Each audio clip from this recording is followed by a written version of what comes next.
Welcome back to another episode of the Rational Football League Show. My name is Emmett. I'm here with my co-host, Brendyn Ford. Yo.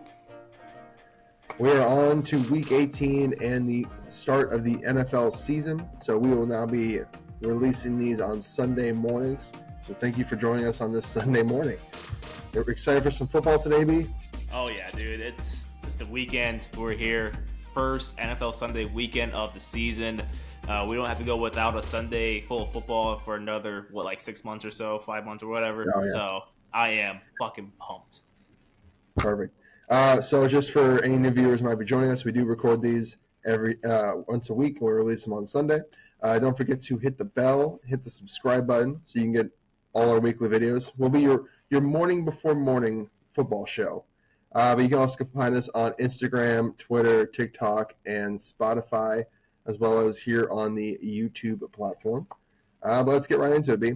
Starting off with that Thursday night football game, we had Patrick Mahomes and the Kansas City Chiefs taking on Jared Goff and the Detroit Lions, where the Lions pulled off the upset 21-20. What did you take from the game? What do you think? Big deal for the Chiefs? Bigger deal for the Lions? Yeah, I mean, I don't want to take anything away from the Lions. I mean, they came out there, they fought. They did get a few lucky breaks, in my own opinion. That pick six right off, a perfect pass from Mahomes to what was his name again? Kadarius Tony or Tony. Yeah. Sorry, I've been seeing his name all week or the past couple of days on Twitter. I just blanked. But yeah, I mean, they did have a couple lucky breaks. I know that Patrick Mahomes had a few plays where he wished that he had back, but dude, you can't catch the ball for him. I think he put his team in a good spot to win the game towards the end, and again, just drop passes after drop pass after drop pass. So, congrats to the Lions. Congrats to the Lions fan base. Y'all deserve this, even though we're a rival here in the same NFC North. They've been through the ringer, dude. I know this win must feel amazing to them. Hopefully they can keep it going. Yeah. For me, I think I'm going to keep it on the Lions because they did win this game. They deserve to be talked about as the winners of this game. I think overall in the season, you don't sit here and think, oh, my God, now the Lions have a better roster than the Chiefs. But you think this is an improvement from what the previous expectation was for the Lions. Because previously for the Lions, the expectation was, well, we're just going to show up and get blown out. And the fact that not only did they compete in this game, they kept Mahomes. I mean, again, granted, yes, he's missing pieces. Who gives a shit? But he still kept that Kansas City Chiefs team to 20 points, put themselves in a position to win, put themselves in a position to take advantage of the opportunities that they were given. Again, previous Lions drop that pick six. They don't make it, or they stumble and fall at the 5 or something, or fumble it up. So I think it's a great improvement for the Lions. It sets a new standard for the Lions. These are our expectations going forward. And I think it's just a great season that should hopefully end with them being in the playoffs. I think it's cool to see a new Lions team for the first time. It feels like in a long time. The brand new Lions. I love that win for them too, man. That's awesome. Yeah, they have to be feeling so good in Detroit right now, and then again, deservedly so. You can say whatever you want. I know there's a little bit of controversy with Mike Tirico after the game mentioning, this one's got an asterisk. It doesn't have an asterisk. When you look at the end of the season, when it comes to playoff time and seeding in divisions and everything, all you're going to see is a win.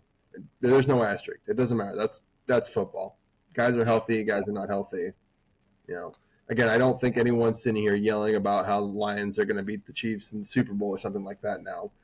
But on this Sunday, they were better. And again, I think it sets a better standard for the Lions going forward and shows how different they are. Cool. So let's move on to the rest of the news of the week. A couple people got paid, starting off with the big one for at least me as a 49ers fan. Nick Bosa got paid. 5-year, $170 million contract, $122.5 million guaranteed. I did see a couple people saying overpay at the time, so I'll ask you, B, do you think this was an overpay for the best defensive player in the NFL right now? Hard no. I think I'm actually more impressed, Emmett. I think a month or so ago when we first talked about this, You said that what was it? He's going to get like 150 mil guaranteed, and up being like 170. You said or something like that. You Yeah, I said think 5 years. yeah, I think it said 4 year, 125. I thought it was only going to be a 4 year deal. I didn't think it was Yeah, going to be a fifth one. I thought he'd want that, try for a new contract at 29. But I yeah, guess he's comfortable going to 30, 31. yeah. So I'm actually more impressed. You got the numbers pretty damn close there, man. But dude, he's been ever since he came into the NFL, he's been a highly impact player. Like I don't know how you can overpay for the reigning defensive player of the year, who's still young as hell, and he's a core part of that defense. Like Yeah, he makes that defense hum. Um, Dude, no. I mean, people are just hating. They also don't understand what the market is. They're probably they saw the number. It's like, oh, that's an overpay. It's like you do realize that like the way contracts work, each new guy that comes up tries to get a higher contract than the one before. So like Aaron yeah, Donald was getting paid like what was like $30 or $31 million a year or something yeah, like that. 31, I believe. So obviously Nick Bosa being the younger guy and being the new superstar, he's going to try to surpass his contract. That's how you keep it pushing. So Yeah. people just Well, don't understand. let me ask you this quick question because I did also see this comparison. Does this mean Micah Parsons is going to get 35 to 38 million? I mean, I don't know. It still has to be like value involved. Now, if Micah Parsons comes out and wins Defensive Player of the Year in his first full year of being a full fledged defensive edge rusher, maybe I could see that. I mean, he's been a force since he came into the NFL too. I mean, that dude is a freak. Um, but I'm gonna hedge my thoughts on now. I want to see how he performs being that full time edge rusher. Yeah, I think I'm a little curious about that too. I also, I was getting into a debate with somebody about this earlier in the week. And I was trying to find somewhere where, because their argument was Parsons better than Bosa because Parsons playing two positions. And I was trying. I feel like I keep hearing this. I'm like, let me find something to statistically back this up. What percentage is he playing back at? What percentage is he playing with hand on the ground at? What's it? I could not find anything. I couldn't find anyone that had pointed out like, oh yeah, he spends 80% of his time here and nothing. That's weird. So, uh, but at least with him being a full time defensive end, we'll be able to get, I think, a better picture of what exactly is he as a pass rusher. Yeah. So I'm excited to see that. And I agree. If he gets Defensive Player of the Year this year, absolutely, all bets are off. I'd give him the 35 or whatever. I know we've talked before about Cowboys and their salary cap. I don't know how they make that work because you're already paying Dak, I think, 50, right? Somewhere around there. Something around there, yeah. Right. You're paying Dak 50. You just paid two offensive linemen, Zach Martin and oh my gosh, Steele. Mm-hmm. Yeah. Now you're going to be paying a guy 35 to 38 million, which is quarterback money essentially. Now you still have to pay CeeDee Lamb, who's going to want to get somewhere probably in the ballpark of 30 million. So I don't know how the Cowboys going to make that work. I feel like we keep talking about it every week, but they just keep signing people every week. So yeah. Speaking of people getting paid, another Mr. Ohio, Joe Burrow got a new contract. I believe his was 5 year, 270 million. Yeah, it's either 270 or 275, but yeah. Yeah, somewhere in that ballpark there. A shit ton of money for 5 years. That boy's getting paid. Yeah, he's getting. Which he definitely deserves it. I mean, took a starving franchise and completely just flipped him around. Yeah, so it was. I had to quote the actual numbers here from good old Adam Schefter. Yep, Yeah. 5 for 275 with 213 guaranteed. 213, damn. It's a shit ton of money guaranteed. He has a lot. I saw a couple Bengals fans though on Twitter getting defensive about the contract because I guess he has 2 years and I want to say like what was it like 30 million left on his rookie deal. So when you add the remaining value from his rookie deal added to his new contract, it comes out to be like mid 40s a year overall for the next 7 years. So still, I guess, team friendly enough to kind of keep pieces around. But I was listening actually to the Pat McAfee show yesterday. He actually brought up a really good point. It's tough for a star player to take a team friendly contract now because of the players union and like they tell the players, hey, you have to set up the next generation of like players up well. So if you take a pay cut, it'll be tough. It'll be tougher for the next generation of players to get paid what they're worth. So like they're always like telling them, hey, go take the money, go get paid, because they want to keep rising that bar for the future players. I mean, okay, so I get what you're saying. I get what Pat McAfee's saying about it. And obviously, I'm not an NFL player. I've never had to deal with the NFL Players Union. And I do get the concept of what they're saying, like, hey, we need people to keep raising the bar. Because, of course, if not, then the NFL owners are going to be cheap and be like, well, you really think you're better than this guy. But at the same time, I keep thinking back to this one situation. Tom Brady. I mean, he was notorious for taking pay cuts and not being the top paid quarterback. I think he never was the top paid quarterback in his entire career, just so he could have more pieces around him to help win the Super Bowl. So if that's true about the Players Union, then how was Tom Brady able to keep doing what he was doing for all those years?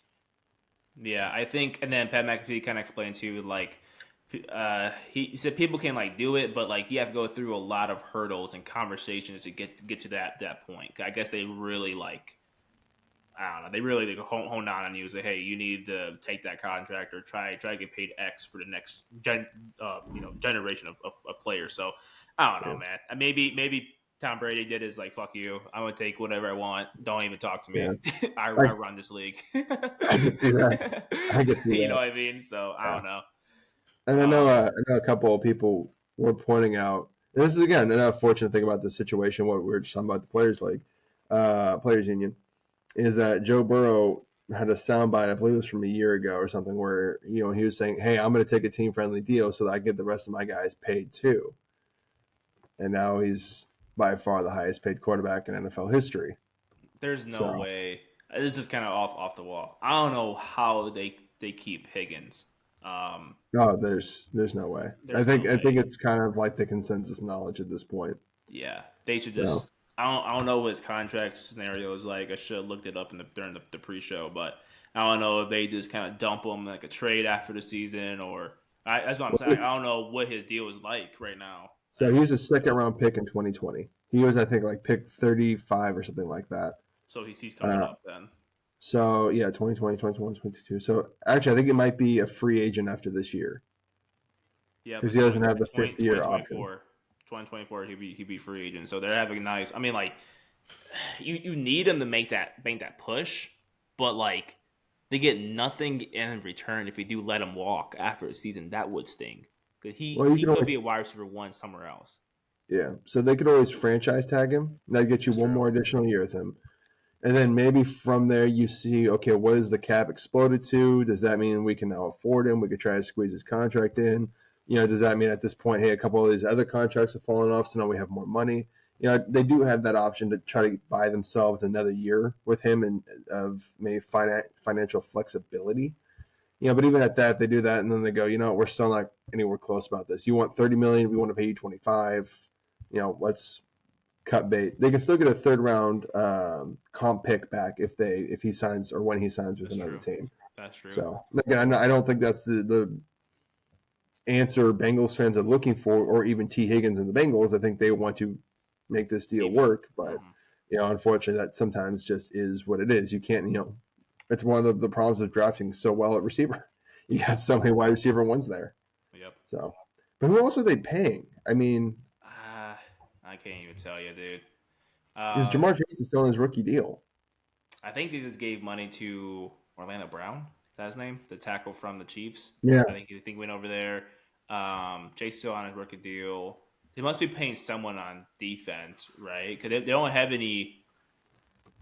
They got Sam Hubbard right on defense. No, Trey Hendrickson. They have both. Oh yeah, you're right. I thought they had both. No. They might. They might. But I think you're right. I don't think they're getting paid like major money though. No. I'm trying to think at backer. They don't have anyone. I think they extended their guy they drafted from Wyoming a couple years ago. Luke Wilson, maybe? Is that his name? And they just lost Jesse Bates, right? Because they didn't want to pay Jesse Bates. Yes, I think so. Sorry, Bengals fans. We try our best to cover all 32 teams, but sometimes it gets a little bit too. Well, I mean, this might be a great opportunity if you're a Bengals fan and you're at this point, in the video, why don't you leave us a comment? Tell us what's going on with Cincinnati because we can't figure out who the hell they're paying. So is it a matter of the Bengals are just being cheap, but just doesn't seem to track because they've made a bunch of their quarterbacks the highest paid of all time. So why don't you, if you're a Bengals fan, why don't you give us a comment in the comment section? Let us know what you think. Let us know what's going on in Cincinnati with that cap situation and who the hell is getting all this money that can't pay Jesse Bates and T. Higgins. But let's keep it pushing. We got to keep it moving along here. We have some injury updates for your fantasy football team today. Christian Watson has been ruled out for the Green Bay Packer game. Cooper Kupp has been put on IR, so he will be missing the first 4 games of the year. So a great IR stash for your fantasy team. Teron Armstead of the Miami Dolphins, left tackle, he is out for this week against the Chargers. I think I saw a stat actually that day showing Tua's quarterback rating with Armstead in versus when it's out. It goes from 77 down to about 16. So if you have Tua on your fantasy team, it might be a good idea to put him on your bench. I know it looks like it was going to be a high-scoring game, but the Chargers do still have Khalil Mack and Joey Bosa, and now they have no left tackle. Every major tight end is questionable. George Kittle, Waller, Mark Andrews. Who else was there? Kelsey was out for the game Thursday.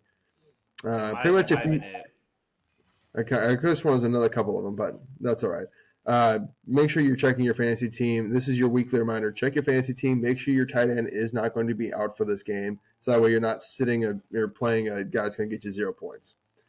And then last little bit of news, Jackson Smith-Njigba is going to be playing. We know he had the wrist surgery about 3 weeks ago. Looks like by all indications he will be starting and playing week 1 against the Rams. So good for him. Gets to start his career week 1.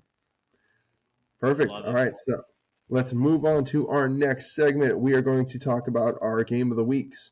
If you watched our last episode, we did just release that one on, I believe it was Wednesday, because we had a couple of technical difficulties. So we're not going to pick new games because we just did them, and none of them have played out yet. So we are going to just quickly recap what we talked about with those. We had the first one was college game of the week. Yep. Was Texas versus Bama. Pretty much a summary of our discussion. B, I believe you picked Texas to win outright, correct? Mm-hmm. Yeah. I picked Bama to win the game, but I picked Texas with the points because the line at the time I believe was +7. +7, yep. Yeah, +7. So my thoughts are is it's going to be a close game, just like it kind of was last year. I think Texas wins or Alabama wins on a last-second field goal again, but Texas with the points should cover is my belief. Yep. And I was actually watching College Game Day before we started our show here. And forget the guy's name, but he came on the show and he was saying a couple of scouts, and again, like, take this with a grain of salt, y'all. But he spoke to a NFL scout, and he said that the scout said that Texas roster might be more talented than Bama's right now. That the scout said that he predicts 10 draft picks to come from this Texas team in the 2024 draft. So don't know. Take that with a grain of salt. As one man saying another man said it, so it's whatever. But it's something I'm gonna keep my eye on though, because I didn't actually think about that. I know Texas does have some studs, but saying they're more talented than Bama as a roster, as a whole, It's pretty wild.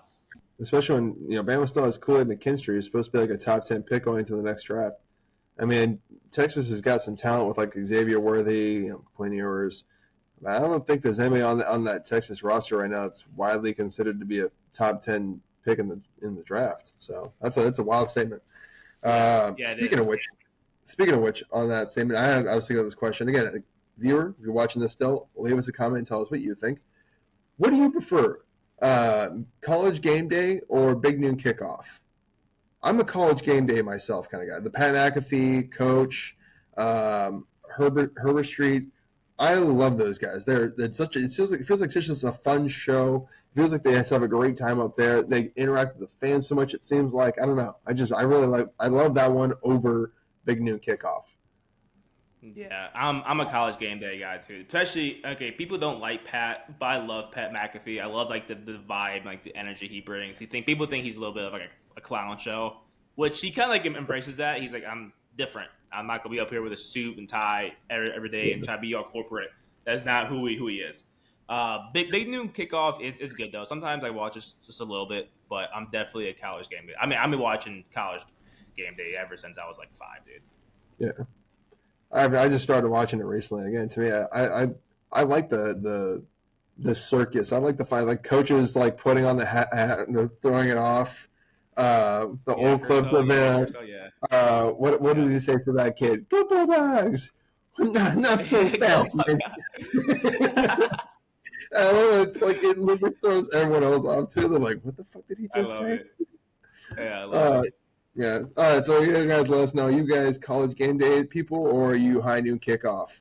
All right. Perfect. So the other couple games of the week we had. We have the Chargers Dolphins game we picked, and this we did before we knew about the Toronto Armstead information.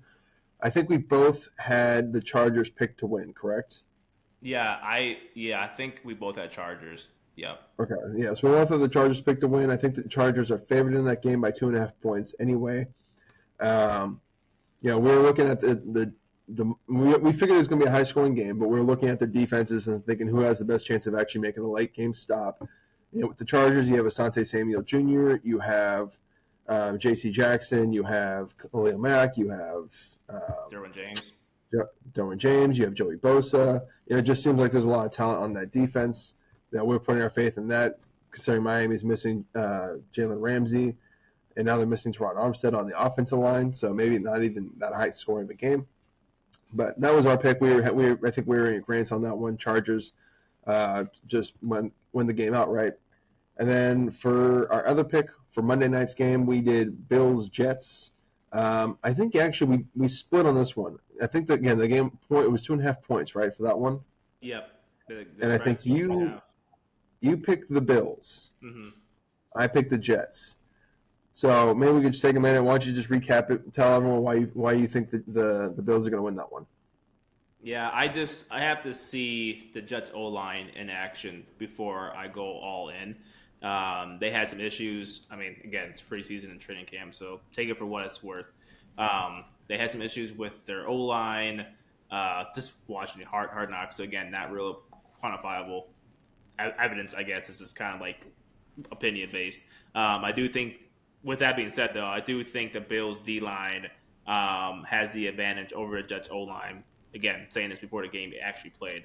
And I like the Bills' offense. I think that even though their running game's not as strong right now, I think they have chances to figuring that out. I like Josh Allen. I like Diggs. I just think that right now they have a little more firepower than the New York Jets. Yes. And I initially was kind of agreeing with you. I was thinking, Bills won this game because I figured the Jets, the Bills have the familiarity. It's a lot of the same guys, same system. For the Jets, Aaron Rodgers is new. You got a lot of new pieces. Then I started really taking a second to think about it. I was like, they brought in Alan Lazard and Randall Cobb and Nathaniel Hackett, and this is pretty much just Green Bay East. So this shouldn't feel too different to Aaron Rodgers. The Jets have one of the deepest D-lines in the NFL. They're talented all across the board. If you don't know that yet, you're going to know pretty soon here. Jermaine Johnson looks like he's going to have a great year. Didn't they drafted, oh my God, who's the first-round pick this year? They got another defensive end. Will McDonald, like the fourth. Yeah, Will McDonald looks like a stud out of Iowa State with a killer spin move. They have probably the best cornerback tandem in the NFL in DJ Reed and Sauce Gardner. I still trust Robert Saleh. I think he's a great defensive coordinator. Aaron Rodgers is still Aaron Rodgers. He seems to have built up a rapport with Garrett Wilson pretty quick. We'll see it in game. But he's been throwing to Randall Cobb for like 10 years now. He's been throwing to Alan Lazard for like 4 years now. They still have Breece Hall, and they just signed Dalvin Cook, I believe. Mm-hmm. Even that offensive line, I know people are questioning it a lot. I have a lot of faith in it, actually, already, because they drafted Joe Tippmann, a center from Wisconsin this year, who was one of the top centers in the draft. Left guard, they got Laken Thompson, who's a 49er free agent signing a year ago, who was a stud for us. Left tackle, they have Dwayne Brown, so career good left tackle. We'll see. I know age is getting up there for him. Right guard, they have Elijah Vera Tucker, who had a solid year last year, from my understanding. This is what I've read and told. And then the biggest question mark for me is Mekhi Beckman at right tackle, who to this point has not lived up to the first grade billing that he was drafted with. So that would be the biggest concern I'd have is that right tackle. But along the rest of the offensive line, I feel pretty confident in it. So we'll see. Again, I'm taking the Jets. You've got the Bills. Last week we did go 2-0 in our picks. We picked Washington over Boise State, and we picked FSU over LSU. Don't go review that because you might see one of us picked a different team. But as a unit, we're a team here. We're a team. We work in cohesion. We are Yeah, teaming I up. don't know. I don't know if it works like that, man. I definitely got picks wrong.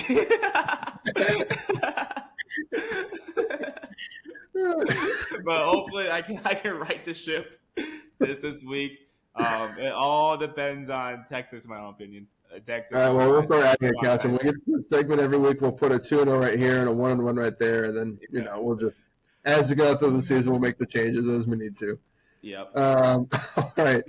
Perfect. So we've got you our games of the week. We've got you our news of the week. All right. So if you are going to be leaving us now and going to watch some NFL football or NFL mornings, or that's Fox, ESPN, whatever, thank you for joining us. We'll see you again next week. For those of us staying with us, we will now be moving on to our segments of the week. For those that don't know, we do 2 segments every week. We'll be covering general topics with a little bit of a deeper perspective or maybe an opinionated piece from one of us. Those will be, we air them throughout the week. We'll break those off and put them out throughout the week as well. So if you're still going to join us with that, thank you. We really appreciate that. But let's move right into it. First segment we're going to talk about, it came up a little bit early, I think only a couple weeks ago, when discussions about Jonathan Taylor were going on. And one was suggested Jonathan Taylor for Jaylen Waddle. And people freaked out thinking, how dare they even suggest Jaylen Waddle? And other people were like, that seems fair. So let's talk about it. Is Jaylen Waddle – let's talk about it. Well, I mean, again, I had some wild comments. People saying he's a top 10 receiver. And I was like, I don't – maybe I'm missing something. Okay. All right, Yeah, guys. maybe I'm missing something. And I went and looked it up, and I was missing something. He had 1,300 yards last year. So let me turn the question over to you, B. Is Jaylen Waddle a top 10 wide receiver in the NFL, or as you wrote here, nah? I know we talked about this for like half an hour before we started re-recording today. It's a tough question. It's tough because, in my opinion, Waddle is right there on the border of top 10. So that's what made it tough. Just to give you all some names, I mean, these aren't really in exact order for my top 10, but just to throw some names out there who I think could be ahead or should be ahead of Jaylen Waddle right now. We have Justin Jefferson, Jamar Chase, Tyreek Hill, Devontae Adams, A.J. Brown, Stephon Diggs, CeeDee Lamb, Cooper Kupp, Terry McLaurin, Mike Evans. So, I mean, towards the bottom when I saw like McLaurin and Evans, that's what I really was thinking. Like, should I put Waddle ahead of those two? Like, should I take them out and put Waddle in? You said a great point. I don't want to take away your talking points, but when you look at the entirety of Waddle's career and compare it to Evans or Mick McLaurin, they've been doing it longer than Waddle, right? Waddle had a great season last year, but again, I think we saw his rookie year, 2021, he had like 1,000 receiving yards. In 2022, he had 1,300, almost 1,400, which kind of put him inside the top 1, 2, 3, 4, 5, 6, 7, 8 receivers for receiving yards. I think I need to see him do it again. Maybe even push that bar up a little bit further. Now again, that depends on Tua and if he can stay healthy in that Dolphins offense, right? But I think I need to see one more 1,300, 1,400, maybe 1,500 yard season to put him inside the top 10 over some of the names I just listed off. Yeah, and I agree with you. I'm not going to throw that same entire list of names at you. I think our lists were pretty much exactly the same. You can rearrange them. I think consensus Justin Jefferson's the number 1 receiver, and deservingly so. But yeah, I mean, for me, my criteria is, I want to see longevity. I want to see you do it multiple times because a lot of dudes can do it one time. How many 1,000-yard receiver or running backs have we seen that flame out after 1 year? What about Robert Tonyan? Robert Tonyan was the next coming of George Kittle and was released from the Packers, and now he's on the Bears, I think, and no one knows anything about him since. He's probably picked up in 40% of your fantasy leagues, would be my guess. So, and I'm not saying Jaylen Waddle is a 1-year wonder. Like, please don't take me wrong. he seems like he's amazing. If we're just looking at numbers, he's going to get to the top 10. Probably after this year, you can take a guy like DeAndre Hopkins. Oh, which I don't think we even have on this list. But DeAndre Hopkins used to be on this list. You could take him off. At some point, Evans pulls back. So, he's right on the cusp, and I think within the next year or two, he'll probably be there. And there's nothing wrong with that. He will eventually get there. It seems like he's got the talent for it. But it's never good to sit here and say that, oh, he's top 10. Then he never has a 1,000-yard season the rest of his career for whatever reason. Right. So it's never good to be too – I don't like getting ahead of myself with that kind of stuff. So I try to slow play it a little bit. And then I know we talk a lot about numbers, and there's people that are going to yell at us, well, there's more than numbers. And you're absolutely right. Have we sat down? Have we done a deep dive of Jaylen Waddle's video of his skill position, his talent? How does he get – what routes is he normally running? Like, for example, people like to crown Christian Watson. Just to give our viewers an example of what we do. People like to crown Christian Watson the next great receiver. And at least my opinion is I don't have that opinion for him. I think he's going to be an okay receiver. My issue with him is he does not get out of breaks. And then people like to send me a clip of, well, he is running a hitch. And it's like, yeah, it took him 5 steps to get out of that hitch. If you look at Christian Watson's touchdowns, all 9 of them came from either go routes, crossing routes, or jet sweeps. There's nothing where he's running like a whip route. There's nothing where he's, even really running a slant route. I mean, it's really pretty much all goes, all just, hey, run across the field as fast as you can, dude. Or, hey, we're just going to hand it off to you at full speed. Yeah. Which is nothing wrong with that. That's a great talent. I mean, the fact that you're faster than everyone else in the NFL, amazing. But same thing with Jaylen Waddle. We haven't had a chance to deep dive into his film, but we know he's on the cusp of it. You can hear people talking about him. Obviously, the reaction based on the thought of him being traded and how the Dolphins view him when they said, if you put him in, we're not even no discussion at all. He is not in that conversation. Right. So it also seems like they view him as the eventual protege of Tyreek Hill. Yeah. So that's to your point. I mean, when people talk about top 10 for a group, it is numbers based. For the most part. I mean, we don't have the numbers. You're not going to be considered top 10. So to your point about Tyreek Hill, I'm intrigued to see how much longer he stays the number 2 option for the Dolphins, right? Because when I just said, I want him to get another 13 to 1,500 yard season, was as a wide receiver 2, that's going to be pretty tough. You have to throw a ball a lot because at least I would think that Tyreek Hill is going to get more targets than Waddle, since Hill is the number 1. So to your point, I wonder how much longer Hill will be that one. I know he has a few years left on his contract or whatever. But again, Waddle, I think it's 23, 24 right now. Hill is getting up there. He's almost 30. So I'm just, I guess, to kind of end this, I would want to see Waddle on an offense where he is the clear cut number 1 receiver. I know that he was at his rookie season, but again, that was his rookie season. Couldn't really figure himself out yet. That's fair, young. Yeah, so I want to see him as the number 1 option and see how much, what his numbers would be as the number 1 option. Yeah, I agree. I mean, again, we've seen a little bit in his rookie year, and he went for 1,000 yards. I mean, that's good numbers, especially for a rookie. So, no, again, I don't think he's ever going to get to a situation. Let me phrase that.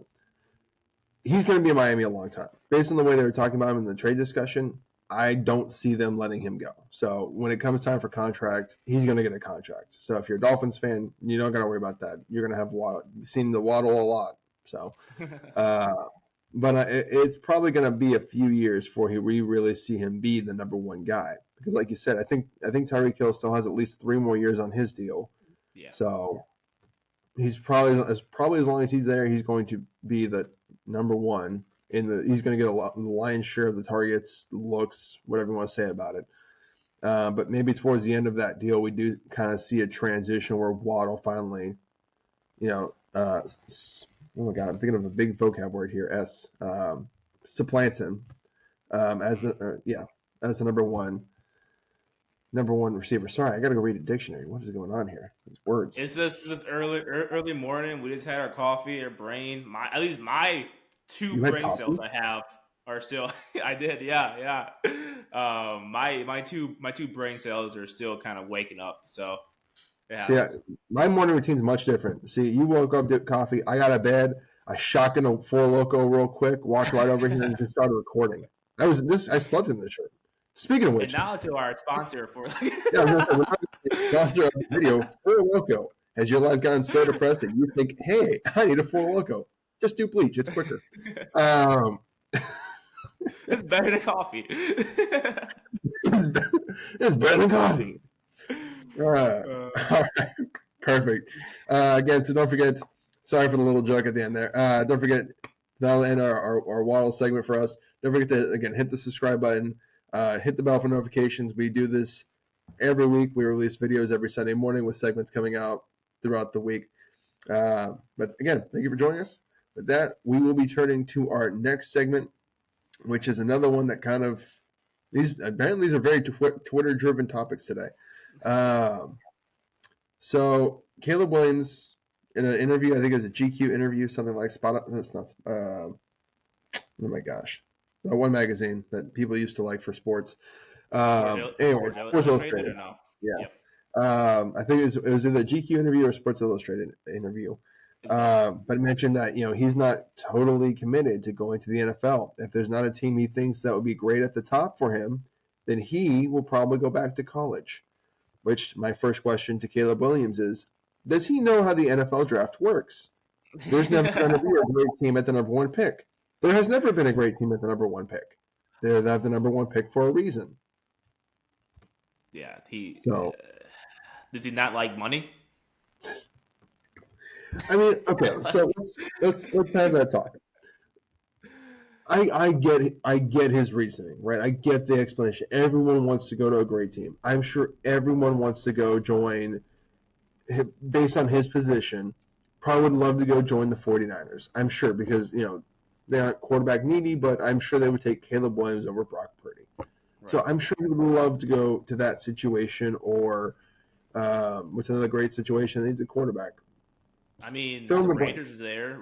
He goes to the Raiders. Sure. He has a true one receiver. You know what I mean? Right. I'm sure he'd love to go to the Raiders. I'm sure he'd love to go to the Lions potentially. I'm sure there's plenty of teams that would love to have Caleb Williams as a quarterback, and he would rather go there. Unfortunately, I want to whisper something. The Bears maybe if things go south this season. I didn't say that. I didn't say that. It's not me. It's Twitter folks. But it's in the realm of possibility. But hey, I didn't. Hey, I'm not hoping for it. Fields is my guy. I'm just saying what people are saying on Twitter. I don't know if you watched Mean Girls growing up, but you're trying to make fetch happen. Fetch isn't happening. Yeah, there's no way. I'm sorry. There's no chance. We've grown up. If the Bears get the number one overall pick, everything's gone wrong and people are getting fired. So we don't ever want to hope for that. But it does look like the Cardinals are going to be, have the number one overall pick. And again, you get the number one overall pick by being a crummy team, right? Like you don't magically get it. Like you have to be a crummy team. So I don't think it's a money issue. I think it's more of a negotiating. Like it's not serious. It's a negotiating thing. Kind of think a la Eli Manning and the Chargers. Hey, if you trade me, or if you draft me, I'm just going to sit out. So you might as well trade me. Like one of those situations. Maybe the Cardinals were initially, maybe he was okay going into the draft with the initial thought of, because I'm sorry, I'm thinking about the timing of this. He probably was going to the draft thinking, okay, the Cardinals are going to trade the pick. They have Kyler Murray. That's going to help me out because some of the team that's going to be in the 10 to 15 range with the better setup is going to trade up to the number one pick and get me. So I won't go to the worst team in the NFL. And now it looks like the Cardinals are positioning themselves to be the number one overall pick and to take that pick. And now all of a sudden it seems like it's coming out of, hey, I really like this USC thing. I might just stay here. So I wonder if those don't correlate, and it's more like a negotiating kind of bargaining power of, hey, don't draft me, trade the pick, do something else. Because I feel like even right after that. I was about to say, sorry, man. No, let me get your thoughts. Kind of shaking my head. It's if he really chooses to stay at USC because the Cardinals gained the first overall pick, he'll be the biggest idiot ever. How are you going to pass up on $40 million, up to $50, for the first overall pick, right? for Yeah. what, like less than $5 million a year for NIL? Are you serious? Currently, You currently seriously he's going to projected to do make that? 2.6. So 2.6, 40 mil. Dude, yeah, it's like it's not if he not does comparable. that, it'll be idiotic. It's beyond. Okay, and like there's no way. Those what you're saying makes sense, right? Like if he does Right. the whole bargaining thing, if you pick me, just trade me or whatever. Sure, okay, but like that's like part B. Part A is like him deciding to stay or go, and Yeah. if he does not decide to go, he is the biggest. Yeah. Oh man, If okay. if it really, really, really is just a matter of him going, I really like this fight on thing. So hey, USC, I'm coming back. That's a really dumb move. Like that's Matt Barkley levels of dumb. Because remember, Matt Barkley was supposed to be a top 5 pick. He went back to college for 1 year, and I think he ended up being a 4th round pick. So Yeah, yeah, that would just be a really. I don't think that would. Yeah, I I don't don't think that think would happen that with would him. happen to him. But But like this delaying, but you don't know what could happen. Now right, again, knock on wood. What if he goes back for his senior year and he gets hurt? He tears something. right, You know what I mean? yeah, Like you just delayed making $40 million for no reason because the damn Arizona Cardinals got the first overall pick. Bro, declare for the draft and let things fall where they may. If you get picked there, fine, but go get your fucking bag, dude. Like, why are you going back to college? I yeah. don't know, dude. Like I said, I don't think he really would either. Again, I think it's more of just a negotiating tactic of, hey, don't draft me because I'm not going to go there. I'll go back to college. I mean, I feel like the timing of some of the things kind of line up a little bit well because, again, there was the trade-offs for like Isaiah Simmons and I think there was a tackle they traded off for as well. And then all of a sudden that was released. And then like a week after that or a couple of days after that, the Arizona Cardinals head coach, what's his name? Jonathan Gannon Yeah. came out and said, we expect Kyler Murray to come back this year and play. So it's like, okay, but like a month ago you were saying you don't think he's going to be able to come back at all this year. Now you're saying he's for sure coming back and playing. Because I think it may be a matter of the Cardinals got the message that they were supposed to get. Hey, you're not drafting me. Caleb Williams will not be in the desert. He's not going to be a Cardinal. So you better figure out that Kyler Murray thing and you better trade that fucking pick. So Yeah. which again, I don't think either move is a bad move for Cardinals, huh? Yeah, I was just saying he better go to the NFL. That's like step one. And step two, I don't think Cardinals could. I mean, if they really do believe in Murray and if Murray can come back and play the way that he was before he got hurt, yeah, dude. I mean, for them, it's almost like a win-win scenario, right? You get Caleb Williams, or you keep Murray, he plays well, and you keep building around him. You trade back and get a haul and start this rebuild in the right way. So it's a win-win for them, in my own opinion, too. Yeah. Like I said, either way, you're right. I think you're set up in a great position to move your franchise into a better spot. Again, I think our initial, because we released a video on this about 2 months ago now. I think it was one of actually like our first 5 or 6 videos we did. Was we were kind of noticing and making predictions about could the trade happen? What would it look like if they did? Why would they do that? And pretty much our reasoning for it was if they were going to make that pick and make that trade, they draft Caleb Williams and trade Kyler Murray. It would strictly be because it's a new front office, new head coach. They didn't draft Kyler. They've already had the, film clause in and then taken out of the contract. So it might be a matter of this new regime wants their own guy in who's going to be much cheaper than what they're paying Kyler Murray now. So that would be why the Cardinals would want to do it. Now, why they wouldn't is because, again, you can get a lot for that pick. You still have to have a rebuilding team around him. It's still going to be another year or two before you're competitive, whereas if you trade the pick now, you could be competitive now, which could be a fun topic to discuss in the future. Who makes that trade? That'd be fun to look at, and what is that pick even worth? Yeah. But we'll break that down in a different video, I'm sure. But yeah, I don't think in reality he stays at USC. I think it's strictly a negotiating tactic, and you're going to see it a couple more times. If the Cardinals really start suggesting they're going to take him again, I'm sure you'll see another interview immediately after about, hey, I'm really loving this USC thing. We're playoff round. So imagine he goes back to like Sports Illustrated and just goes, I fucking hate the Arizona Cardinals. Don't tell me. There's no. That's why I did mention, I was like, if you're really that concerned about it, just start taking them interviews now. How do you feel about competing? Fucking hate it. I never want to compete. I'm going to be on the couch all day. And what do you do in your free time? Video games. Lots and lots of video games. Just imagine he's not subtle about it anymore. He's just I fucking hate the Cardinals. If the Cardinals draft me, and I'll say they will, but if they draft me, they're getting the worst player of all time. I want them to know that. he just sits down and first thing he says is, listen, if they fucking draft me, no. I'm fucking retiring. Fucking draft me. I would walk away from football before I ever put an Arizona Cardinals uniform on. Jesus Christ. I'm having way too much fun this morning already. Maybe I put something in my coffee. I don't know. Did you put Four Loko in your coffee? Four Loko and coffee. Speaking of Four Loko. I feel like you're going to start just bringing a Four Loko on just every time in the show now. Just start. By the way, guys.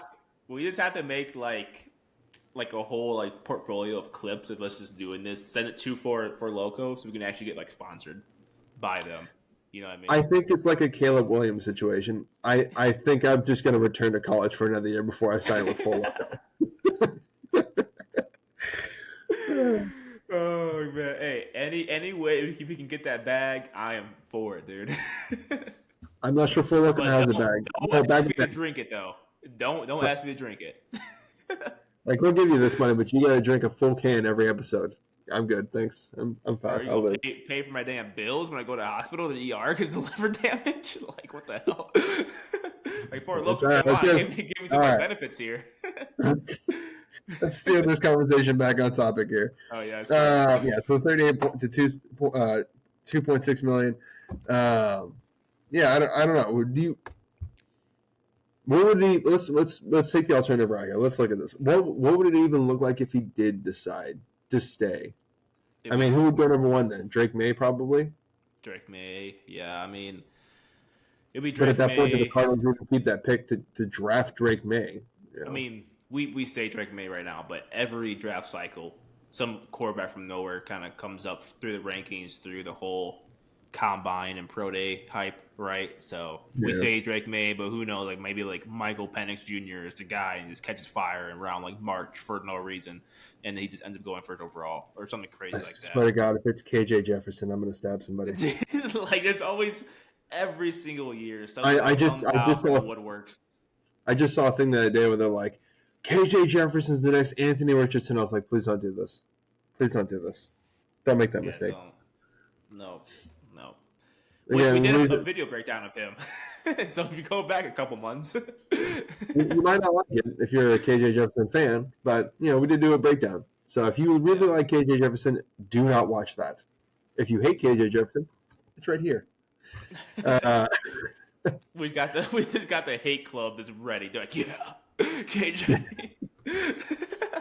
Well, I really feel like it could be that because I feel like you really don't hear much about him, and then again, he's kind of subtly popping up with these crazy highlight plays. But yeah, so if Caleb Williams returns to USC for one more year, how much would USC have to get him in NIL money in order for him to even consider returning? Because I know we discussed it's a negotiating tactic with the Cardinals, but in the case of it's legitimate, what would that have to look like? He would have to be record breaking, $20 million a year or something stupid, half the amount. Yeah, for real. Yeah, I'm giving him a whole bag. It'd probably be less because obviously if he gets his rookie deal for NFL, he's not making $40 million every year. It's what would be 10 or 11 or 12 or whatever. But it would have to be a good amount of money. At least for me personally, to pass up on a $40 million fucking paycheck. You have to give me at least half. Getting paid $20 million a year to be in college, that'd be pretty fucking nice. No, it's feasible. But USC's got a lot of great alumni. So it's not out of the realm of believability that they could get him $10 million for one more year. It shouldn't be too hard. Yeah. And again, the NIL is, there's no cap limit to it. So, where does this extra $8 million come from? Oh, people bought a lot of his jerseys and shit. So, textbook sales. I don't know. Yeah, textbook sales with this picture on the front. Yeah, $10 million. I can see him staying. At that point, at USC. If the interest is legitimate in staying, and it's not just a negotiating tactic with the Cardinals. I do know. Colin Cowherd keeps making this fucking joke about it that Steve Kroenke, the guy that owns the Rams, would pay him $10 million to stay in college one more year so he can have the Rams get rid of Goff, tank, and then stay in LA and be on the Rams. That's which funny. that has to be collusion of some kind. That has to be illegal. There's no fucking way. Some laws got broken with there. It's so there's got to be something going on here. Like, hey, you're going to go to the Cardinals? Here's $15 million not to. Yeah. The fuck? Yeah. How about you just trade up and get them?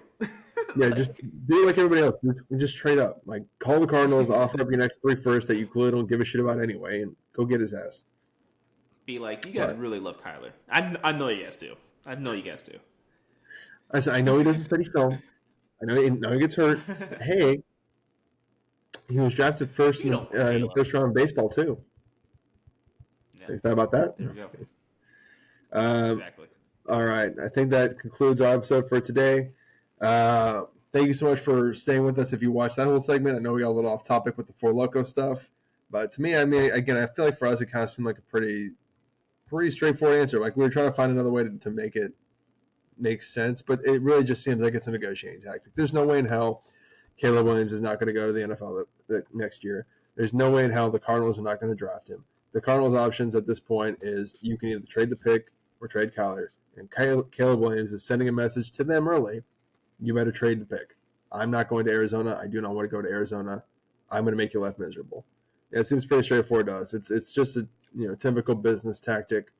If you're watching this and you've been freaking out about it, or you think it's a big deal, or how stupid could this guy be, he's not. He's not an idiot. He knows what he's doing. It's just to send a message to the Cardinals organization. Trade the pick. So hopefully it works out for him. Hopefully it works out for Arizona. I mean, either way, Arizona seems like they're in a good situation, like we discussed. Look at the Bears, what they're able to flip the first overall pick in this draft for, and that was just for Bryce Young. Not that Bryce Young is a bad player, but there's not the hype of a Caleb Williams around him. So, they're able to get DJ Moore, finally get a number 1 receiver. They still have, I think they got the first round pick next year too, right, from the Panthers? They have 2 first round picks, yeah. Yeah, a decent draft haul for a team that, needed some more weapons. So, either way, when you get that first round pick, it really can be franchise altering. Just want to include this little snippet because I did see this as well. People suggesting, draft lottery. We're not doing a draft lottery. The NFL will never do a draft lottery. Please do not suggest it. It's an awful idea. But, all right, and we do have a video on that. You can go check that out somewhere else. We make a lot of videos. If you have a topic, we've probably covered it already. All right, but thank you for joining us this week, guys. It's been fun. It's been great. You can find us on Spotify, YouTube, Twitter, and Instagram. Don't forget to hit the subscribe button. Don't forget to leave us a comment, say hi, tell us what's going on with the Bengals situations. Do you think Kyler should stay or go? And is Jaylen Waddle a top 10? Tell us what you think. We love hearing what you guys think. Hit the bell for notifications. And until next time, it's been Emmett. It's been B. Bye, guys.